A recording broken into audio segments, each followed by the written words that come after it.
The death of the dollar is either the biggest financial story of our lifetime or the biggest exaggeration. Today, I'm going to show you what I found when digging through the actual data, and the answer, it's going to surprise you. So let's go. All right, we are talking about the death of the United States dollar. And of course, if you're on YouTube or Twitter or X or whatever, there's no shortage of conversations about this. It's mostly, of course, by the gold bugs, right? The doomers. And the question is it imminent? Is it something that is going to happen at any moment we have to be prepared for? Or is it greatly exaggerated? Or is there some truth in the middle? And ultimately, what should we watch? And more importantly, what should we do? Okay, so the US dollar obviously gets its strength from having the US dollar, the world reserve currency status of it. And so number one, the United States still leads the world in innovation. Number two, of course, the US has the world's largest military. And of course, number three, what it really has is network effects. Network effects are very hard to break. Now, the world's been trying to break them for a long time. As a matter of fact, we know that China and Russia have been actively de-dollarizing since about 2013. So they've been trying to get off the dollar, trying to kick the drug habit for a long time.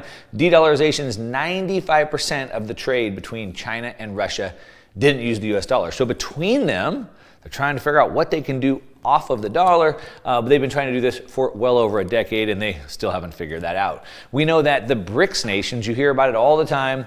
Some of my friends in the industry, in the gold space, are constantly telling you that the BRICS nations, Brazil, Russia, India, China, South Africa, and all the other states that have joined, they're gonna start their own currency. It's gonna be a gold-backed currency. It's gonna be something like that. You see it all over YouTube, the news, etc. How would a new BRICS currency affect the US dollar? As a matter of fact, Donald Trump, when he was coming back in for his second term, he saw news, he saw chatter about the BRICS doing their own currency, and he said, hey, if you launch your own currency, then 100% tariffs against you.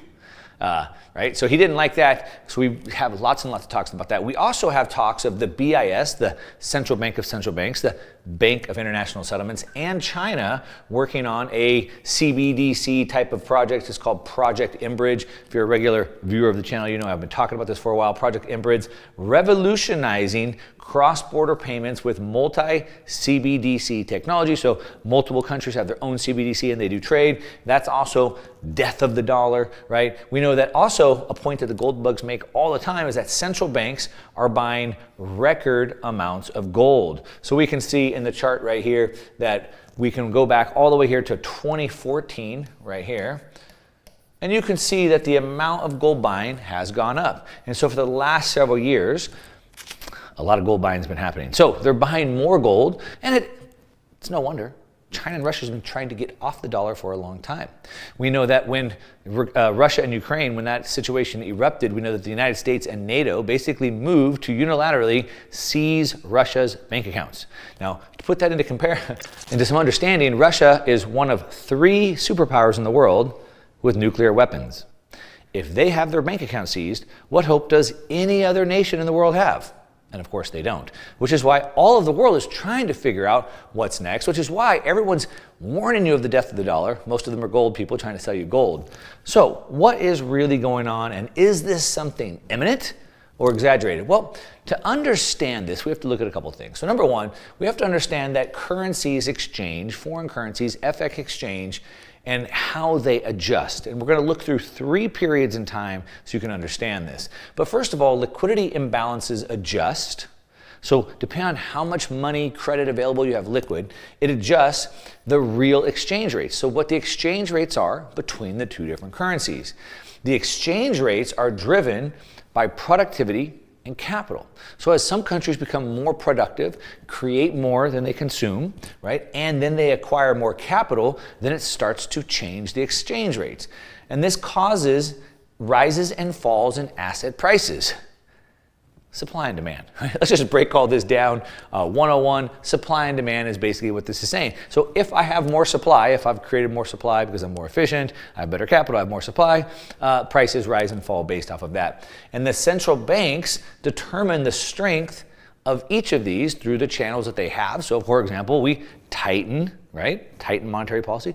We loosen monetary policy. We mainly do that by raising or lowering rates. If we make money cheaper, more people use it. If we make money expensive, less people use it, right? So those are the channels that they have. So now that you understand that, we can dig in a little bit to the next level. Let's look through the 3 distinct phases of history so you can start to understand how this works. So first of all, I don't have this phase. We'll go back to 1944. This is the Bretton Woods Agreement. The world, pretty much the entire world, got together and agreed that the United States dollar would be the reserve currency of the world. It would be backed by gold. $35 would equal 1 ounce of gold. And the currencies of the world would peg to the US dollar. That was the Bretton Woods Agreement. It was still a semi-quasi gold-backed system because the dollar was backed by gold. Currencies were backed by the dollar. We're going to jump ahead to 1971. And the reason why this is a post-Bretton Woods Agreement, this is now fiat. So we're off of the gold standard. 1971, Richard Nixon, thank you very much, removed the United States, I say that sarcastically, removed the United States off of the gold system, the gold standard, and now we have just free-floating fiat currencies. And this period is from 1971 to 1990. So post-Bretton Woods, we've ended that system. Now, when Nixon did that, ripped the dollar off the gold system, all the other currencies of the world got taken off the gold system, right? So everything's free-floating. We saw Japan and Germany's rise after World War II, right? So they had been rising post-Bretton Woods. We also saw the rise of OPEC, so the oil-producing nations in the Middle East. So we started to see that the trade imbalances, the liquidity, the capital accounts were starting to change around the world. We started to get massive inflation, right? That's what happens when you come off of a sound monetary standard. You go to a debt monetary standard. So we had massive inflation into the 70s and into the 80s. President Ronald Reagan and his Fed chair, Paul Volcker, we tell stories about them all the time because massive inflation, and Paul Volcker, Fed chair at the time, raised interest rates at the record rate that we've never seen again since. He did that in order to slow things down, to tamper inflation. And what it did is it strengthened the US dollar, made the dollar stronger. When it made the dollar stronger, because they raised rates, right, they tightened the money supply, it basically ended up contributing to the end of the USSR. The Soviet Union collapsed because of that. So when you tighten your monetary supply, it puts the screws to other nations. This is the battle. This is the currency wars that we're in. You'll notice as we get to phase 2 and phase 3. Okay, so now post-1990, we're into phase 2, 1998 to 2009. 1998 was a very pivotal year, 1999 and 2000, right around the dot-com boom. So we had two things, the productivity gains of the dot-com boom, but it's also when China was admitted into the WTO, that's the World Trade Organization. So it took them from a bunch of rice farmers to now making most of the world's factories, right? They make most of the world's goods through their factories.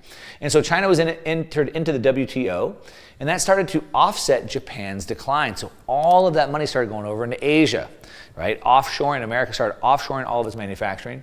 Global private debt started to rise from 117% to 138% of global GDP. It's a massive increase. That's a percentage. The amount of debt to the amount of production. So debt was rising faster than production, and low policy rates, keeping interest rates low, fueled this debt expansion. Because remember, when debt is cheap, people use more of it. When debt is expensive, people use less of it. And so that was phase 2. We saw that happening, and then we went into phase 3, which is from 2009 to 2025, which brings us to current time. Now, you probably remember that we've had two major disasters in that time period. We saw public debt and monetary inflation from this entire period. We had first the great financial crash, 2008, not just in America, the great financial crash, the global financial crash. And so all the central banks of the world had to just basically print unlimited amounts of quantitative easing, print money, if you will, give it to the banks. And then we had COVID, 2020, right? And again, we had to print trillions and trillions, tens of trillions of dollars and pump it into the system, pumping up the debt. World public debt exploded during those two phases, went from 60% to 104% of GDP, almost doubling.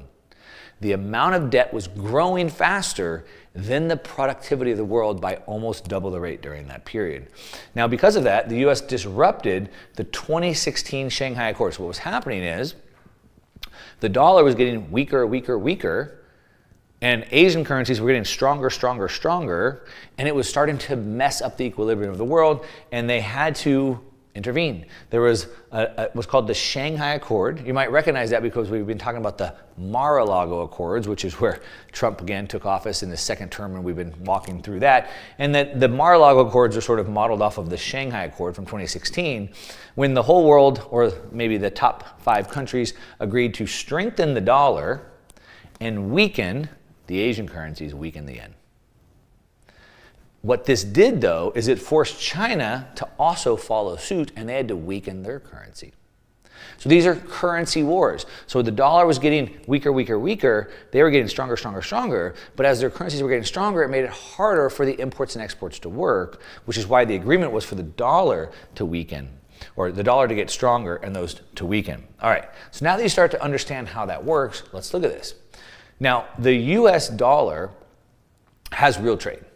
Now, what we can see, let me pull up this chart here real quick, is we can see how this has been working. Now, over this time period, from 1965, you can see the dollar's trade balance trending down. It was getting weaker, weaker, weaker. Now, it had a couple good pumps here, and right here, around 2016, around the Plaza Accord, you can see the trend line of how it gets stronger and stronger and stronger.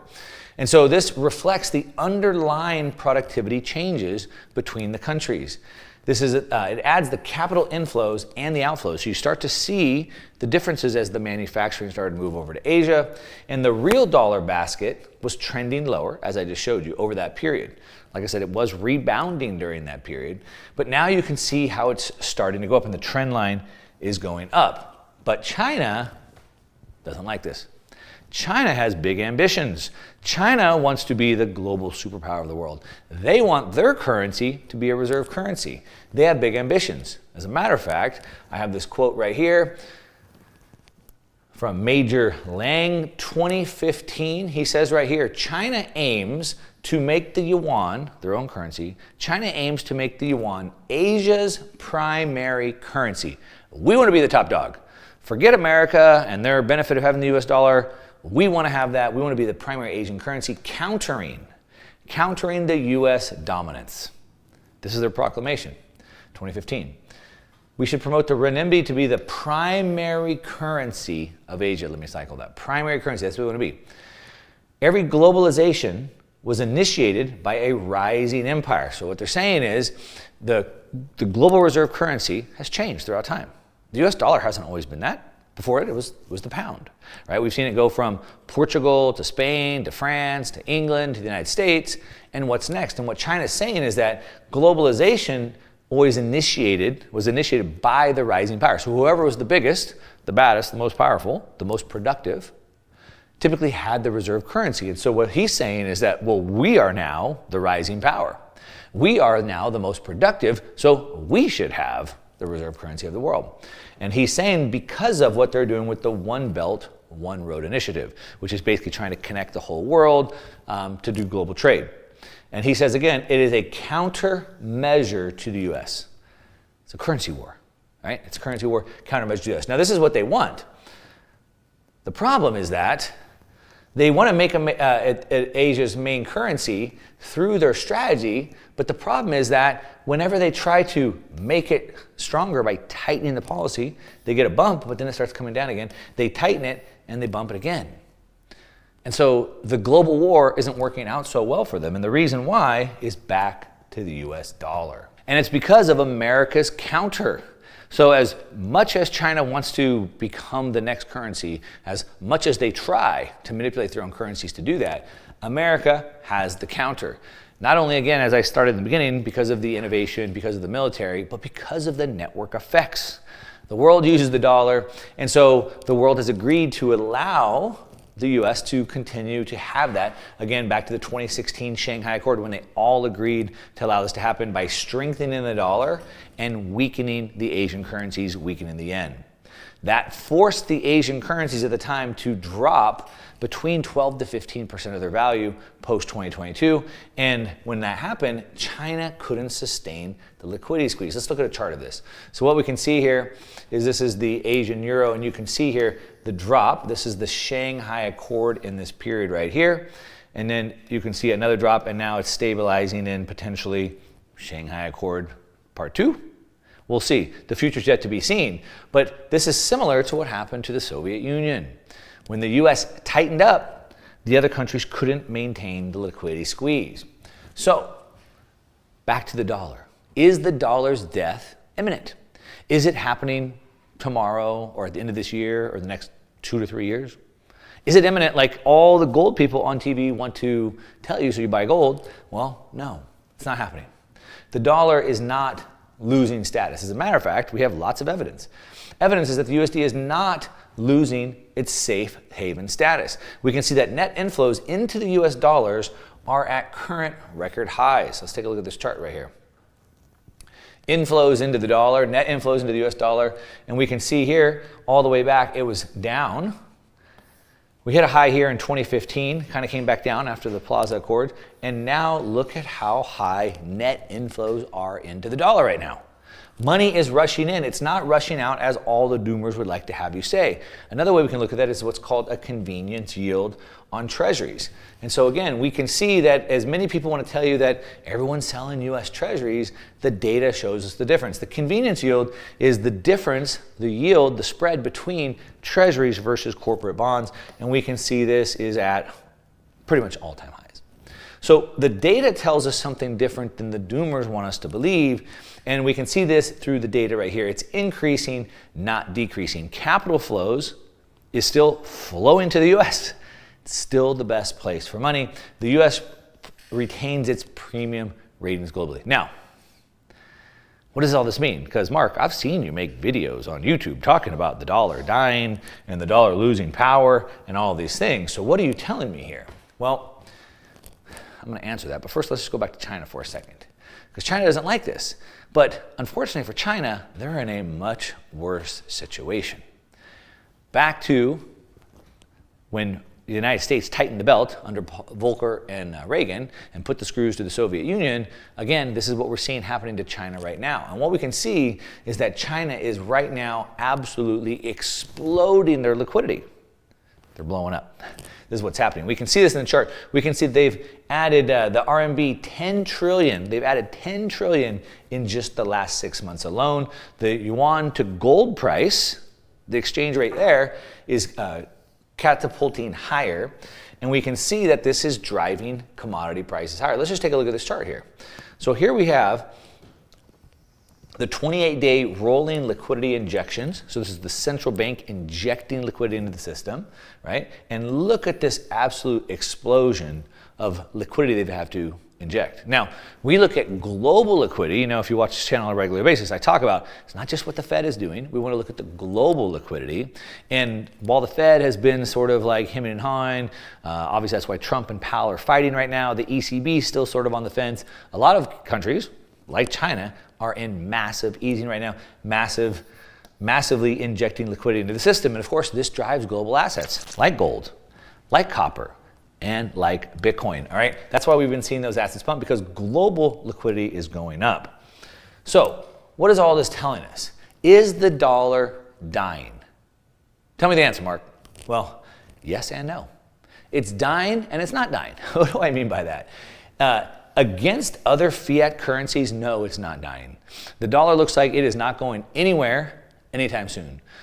However, we call it the cleanest shirt in the dirty laundry. It doesn't mean it's good, it just means that all the other currencies are much worse and they're all going to eventually die before the dollar. However, at the same time, it is dying, yes, against real assets. Yes, so it is continuing to lose value when you price it against real things. The dollar is going to outlast other currencies, but other currencies are losing to hard assets. So here's an example. You can see an illustration of what the dollar has done when compared to hard assets, and it's lost about 90% of its purchasing power when compared to gold or the S&P 500 and of course to Bitcoin, other assets. So the answer is yes and no.